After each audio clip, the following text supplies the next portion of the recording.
Olá a todos, meu nome é Luan. Eu vou apresentar o meu projeto de um vagão gôndola tipo GDT com um processo inovador na construção da estrutura e superestrutura em estilo unibody. Vagões tipo gôndola são largamente empregados no transporte de commodities como minério de ferro, carvão e britado.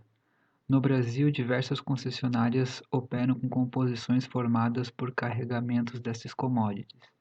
Em especial, a empresa Vale é detentora de uma linha chamada Estrada de Ferro Carajás, ou EFC, que conecta as cidades de Carajás, no Pará, até a cidade de São Luís, no Maranhão.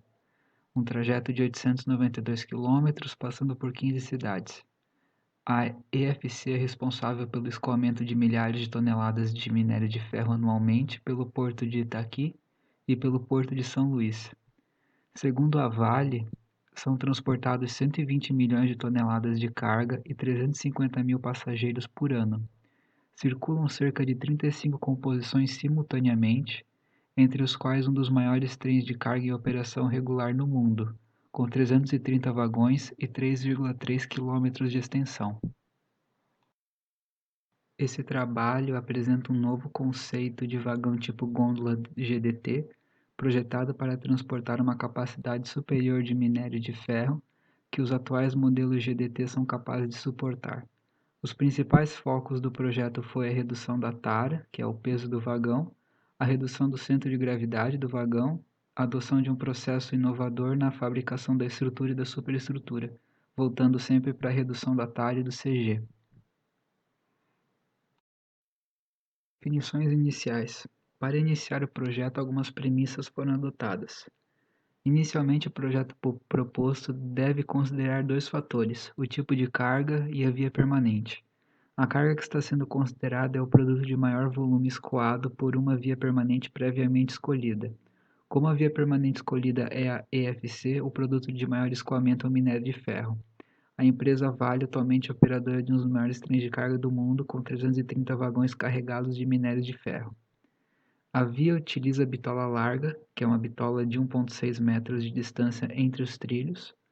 Conforme consta na declaração de rede da EFC, o modelo de trilho utilizado na via permanente é o modelo TR-68, na totalidade de toda a sua extensão. Atualmente, o modelo TR-68 é o perfil mais robusto em termos de esforços máximos que é comercialmente fabricado. É capaz de suportar uma carga máxima de 30 toneladas por eixo de uma composição. A declaração de rede também fornece dados quanto às condições de operação e tráfego da via. A via possui um gabarito máximo, que são as máximas dimensões que são permitidas para você passar uma composição de 4,86 metros horizontais e 5,85 metros verticais, respectivamente.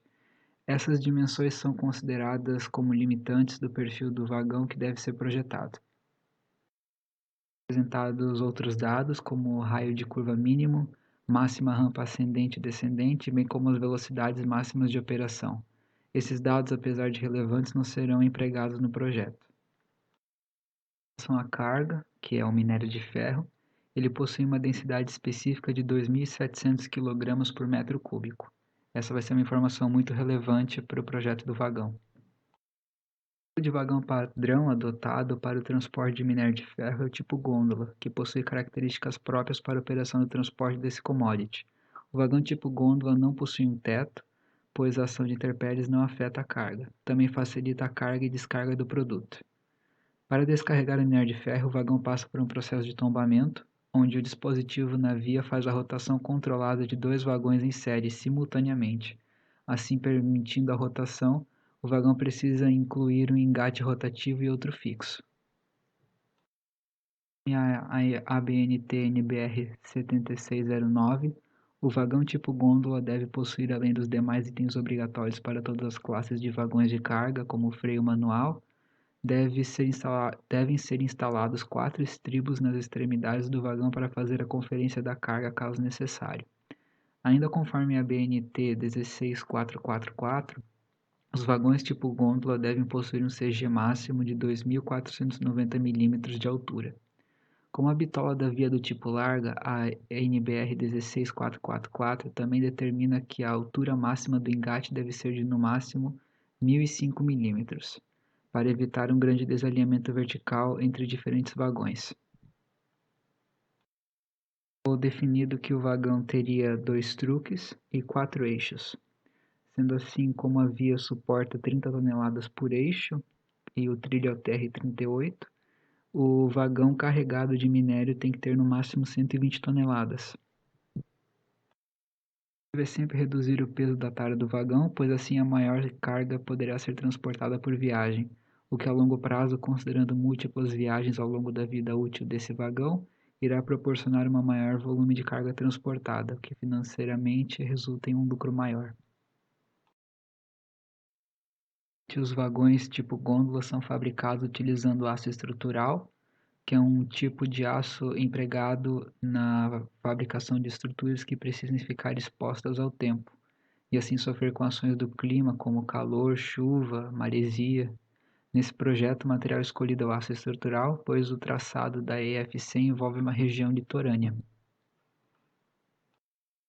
vencedor do material foi definido como a Gerdau SA. Eles possuem uma classe especial própria chamada WS350, que possui características mais apropriadas para o uso extensivo de solda no projeto.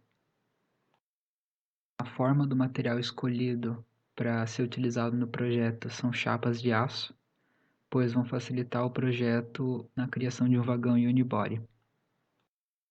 Essas são algumas das limitações encontradas no projeto que acabam suprimindo os nossos limites de opções para o projeto em si, né?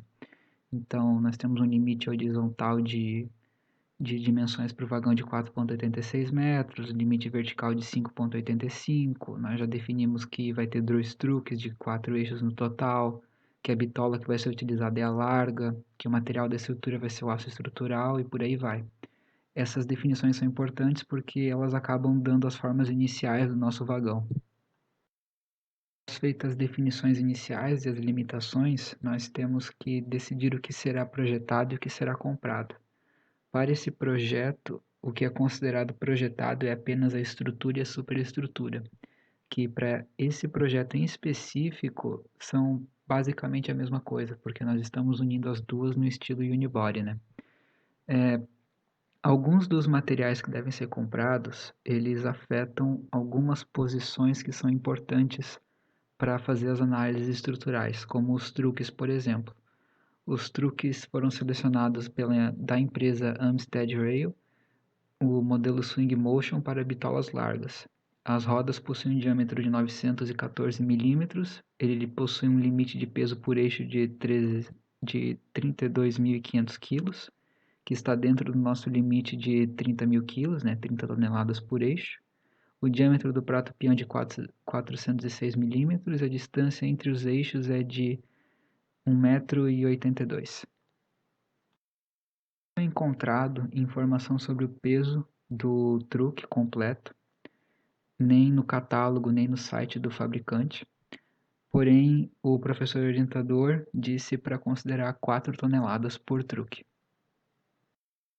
Os demais acessórios não possuem um efeito considerável nas análises estruturais que serão apresentadas, então eles não foram considerados como necessários para serem modelados, pois eles não vão afetar diretamente a análise estrutural do vagão. A ABNT 16441 delimita que para você projetar algum vagão do tipo gôndola, você tem que criar um vagão que seja capaz de resistir a algumas forças específicas de carregamento, esse sendo de tração, compressão, impacto e içamento. Para o projeto foi considerado o princípio inovativo de unificar a estrutura e a superestrutura. Para tal, foram adotados conceitos básicos para definir as dimensões do projeto. Questões pontuais como o CG e a tara do vagão foram minimizadas a fim de garantir adequações às normas técnicas exigentes. A estrutura foi projetada de tal forma a garantir uma simetria linear de componentes e é composta de 2 camadas de aço, uma interna e outra externa. No interior dessas camadas, uma série de chapas são posicionadas perpendicularmente às camadas para garantir a rigidez estrutural. As chapas externas são de padrão comercial de espessura de 3,16 polegadas. As chapas internas de reforço são de padrão comercial 3/8 de polegada. Utilizar uma chapa de maior espessura no interior é fundamental devido aos esforços aplicados. Dessa forma, podemos considerar a carga de minério de ferro como uma força em forma de pressão uniformemente distribuída sobre uma seção de um vagão. Coincidentemente, a seção do vagão possui o formato de uma viga I, ou seja, ao longo do modelo, diversas vigas I estarão unidas paralelamente. Fio I linear ao longo do modelo, expresso nessa imagem, onde a alma dessa seção tem a espessura de 3/8 de polegada e as abas têm espessura de 3,16 polegadas. Demonstração de como seria a viga I que foi criada e as dimensões principais dela. O total da estrutura projetada, considerando que foi utilizado aço estrutural em toda ela, foi de 8,32 toneladas. O CG do vagão, considerando a altura dos truques para o prato peão, é de 1,7 metros. Segundo a ABNT 12210, o CG não deve ser superior a 2.490 milímetros. Foi apresentado apenas o peso do que foi projetado, mas se a gente for considerar outras questões como a timoneria de freio, como 1 tonelada, os truques de 4 toneladas cada um, os engates e os demais sistemas, nós podemos chegar a um vagão de 18.825 kg.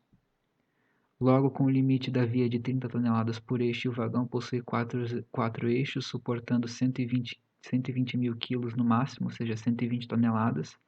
Determina-se que o peso máximo que pode ser transportado, que é a carga útil, é aproximadamente 101 mil kg. Conforme a Vale, a tara do vagão GDT atualmente utilizado é de 21 toneladas, logo sua capacidade de carga é de 99 toneladas. Conforme consta na declaração de rede da EFC, considerando uma composição de 330 vagões de minério de ferro, atualmente a capacidade de transporte é de 32.670 toneladas. Uma composição com um novo modelo de vagão possui uma capacidade de carga de 33.330 toneladas, um ganho de 660 toneladas por viagem da composição. Após a fase de projeto, foi feita a fase de estudos e análise envolvendo a tração, compressão e impacto conforme a norma ABNT. São algumas das principais dimensões do vagão, como comprimento e largura. Aqui é uma foto de metade do vagão carregado de minério, onde foi criada uma malha para fazer as análises em estudo. A primeira análise realizada foi a análise de tração no engate, onde é aplicada uma força de 158.800 kg-força no engate, e então verificados os resultados. Esses são os principais valores encontrados. Este é uma figura do resultado de tensão. Aqui o resultado de deslocamento, que é quanto foi deformado pela aplicação da força. E aqui é o quanto você teve de deformação efetivamente. A análise de compressão no engate considera uma força de 453.600 kg-força sendo aplicados no engate. Aqui uma tabela contendo os principais valores encontrados. Aqui a figura do resultado de tensão, resultado de deslocamento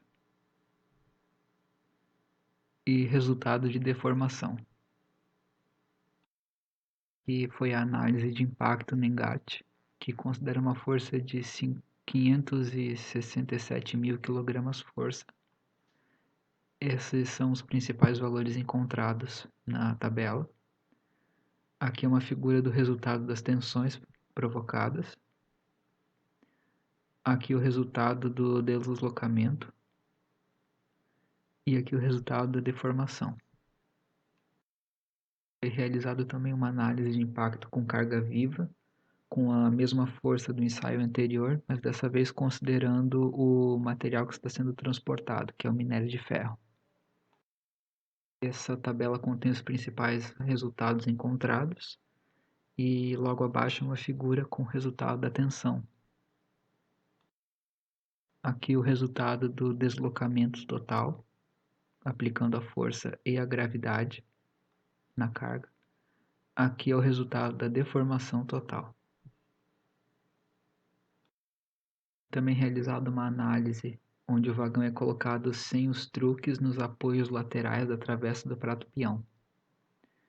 E então aplicada a força de gravidade. Esse é o resultado da tensão. Esse é o resultado do deslocamento, que mostra dois pontos críticos no modelo que precisariam ser revistos.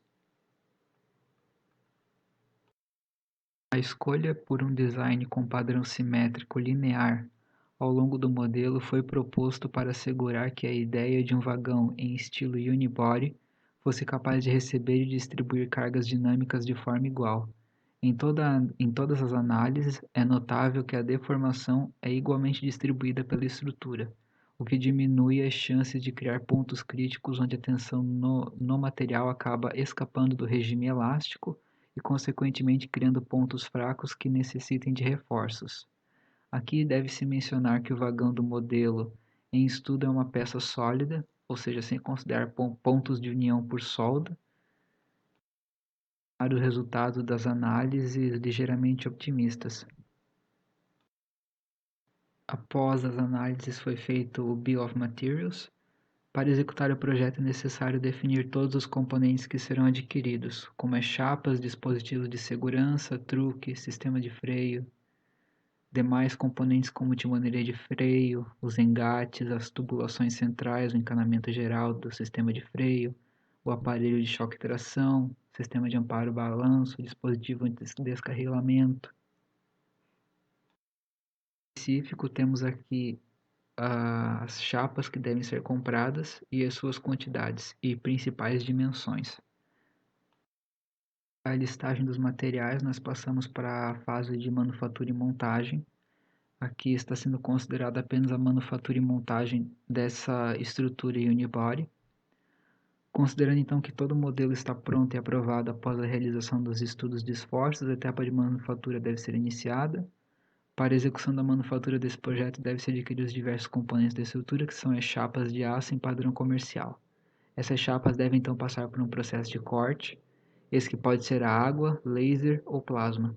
Dentre as três opções, a mais adequada encontrada é o corte a água, pois as demais opções acabam utilizando fontes de calor, que podem acabar criando microimperfeições na estrutura cristalina do aço.